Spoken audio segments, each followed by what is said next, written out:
వారు దీన్ని రామానుజుల వారు తన్నూరులో మరి 1000 మంది జైన పండితులతో వాదన చేసినప్పుడు ప్రత్యక్షంగా వారు చూశారు. సహస్రఫణ మండలంతో సాక్షాత్తు ఆదిశేషుడే అక్కడ ఆ వాదన చేస్తున్నట్టు. దానికి స్మృతి చిహ్నంగా, అంటే రామానుజుల వారి యొక్క విజయానికి స్మృతి చిహ్నంగా ఈ ధాటి పంచకాన్ని రాశారు.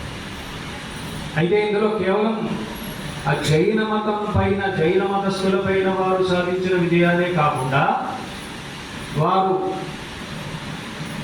అన్ని రకాల మతాలను, ఆనాడు బాగా ప్రచారంగా ఉన్న మతాలను అన్నిటినీ ఎలాగైతే నిరాకరించారో, ఖండించారో, అలాగే స్వమత స్థాపనను ఎలాగైతే చేశారో దాని యొక్క సంగ్రహంగా ఆ విషయాలన్నింటినీ మనకు ఈ ధాటి పంచకంలో ఉంచారు. ధాటి అంటే ఏమిటి మనకందరికీ తెలుసు. ధాటి అంటే ప్రత్యర్థుల పైన చేసే దాడి, ఎదురు దాడి అన్నమాట.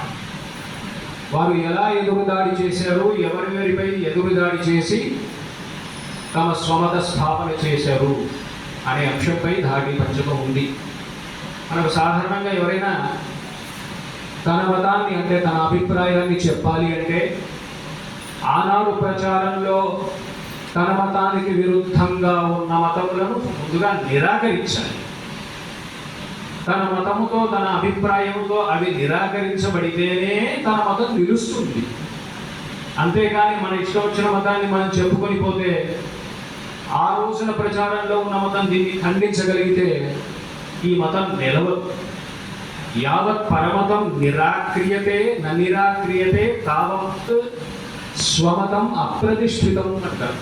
ముందుగా పరమతములు ఏవైతే తన అభిప్రాయం